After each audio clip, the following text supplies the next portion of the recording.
दोस्तों, क्या आपको पता है कि कल्पना चावला के एयर स्पेस शटल धरती पर लैंड ही करने वाला था और लैंडिंग से 16 मिनट पहले ही उनका स्पेस शटल हवा में ही ब्लास्ट हो गया था और इनके साथ जो बाकी टीम मेंबर थे उस दिन वो भी इस खतरनाक हादसे में मारे गए। दोस्तों, इस हादसे के बाद बहुत सारी न्यूज मीडिया में लीक हुई थी, जिससे ये पता चला था कि कल्पना चावला की मौत कोई हादसा नहीं बल्कि एक साजिश भी हो सकती है। आज की इस वीडियो में हम आपको कल्पना चावला के साथ हुई इस दुर्घटना के बारे में बताएंगे कि वो एक हादसा था या फिर कोई साजिश, और आखिर स्पेस शटल में हुआ क्या था उस दिन जो वो धरती पर लैंड करने से पहले ही हवा में ब्लास्ट हो गया था। दोस्तों, कल्पना चावला 20 साल की उम्र में अमेरिका में अपनी पढ़ाई पूरी करने गई और 3 साल बाद वो अमेरिका की सिटीजन बन गई। अब 26 साल की उम्र में उन्होंने नासा को ज्वाइन कर लिया और 35 साल की उम्र में इन्हें पहली बार स्पेस में जाने का मौका मिला और इस समय वो बस एक ऑब्जर्वेशनल ट्रिप था। कल्पना के साथ 5 और भी एस्ट्रोनॉट थे और वहां उन्होंने स्पेस में करीब 372 घंटे बिताए।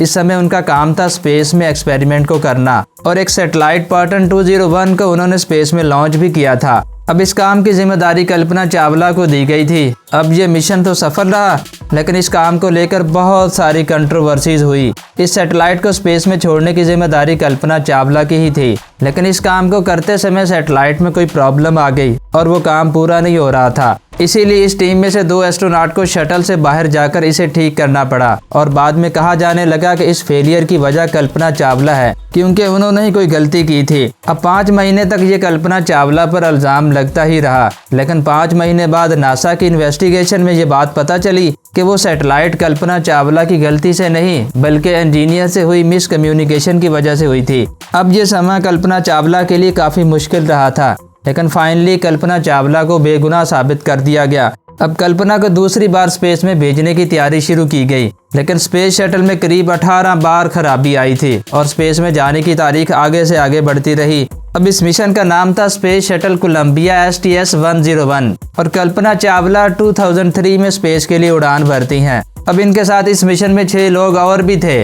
वहां सब कुछ ठीक चल रहा था और मिशन पर करीब 16 दिन बीत भी चुके थे। अब वक्त हो गया था मिशन से वापस लौटने का और टीवी पर भी कुछ दिन सिर्फ यही न्यूज चल रही थी, लेकिन अचानक से ये सारी खुशी एक मातम में बदल गई। स्पेस शटल धरती पर लैंड होने से 16 मिनट पहले ही क्रैश हो गया। दोस्तों, अब ये हादसा हुआ क्यों? बाद में ये पता चला कि फार्म इंसुलेशन का एक बाहरी शटल टूट गया था। अब नासा ने तो सारा इल्जाम मरने वाली एस्ट्रोनॉट पर डाल दिया और कहने लगे कि अगर इन्हें इसके बारे में पता था तो इन्हें इस प्रॉब्लम को पहले ही फिक्स कर लेना चाहिए था। जब स्पेस शटल धरती के अंदर एंटर कर रहा था तो इस छोटे से डैमेज की वजह से बाहर की गर्म हवा स्पेस शटल में एंटर हुई, जिस वजह से स्पेस शटल टूटकर बिखर गया और कल्पना चावला की इस हादसे में मौत हो गई। कोलंबिया हादसे से पहले ही मीडिया रिपोर्ट के मुताबिक पता चल गया था कि ये स्पेस शटल जमीन पर नहीं उतरेगा और कोई भी एस्ट्रोनॉट नहीं बचेगा, लेकिन फिर भी नासा ने एस्ट्रोनॉट को कोई जानकारी भी नहीं दी। अब इस बात का खुलासा मिशन कोलंबिया के प्रोग्राम मैनेजर ने खुद ही किया था और उन्होंने बताया कि उन्होंने एस्ट्रोनॉट को बात इसलिए नहीं बताई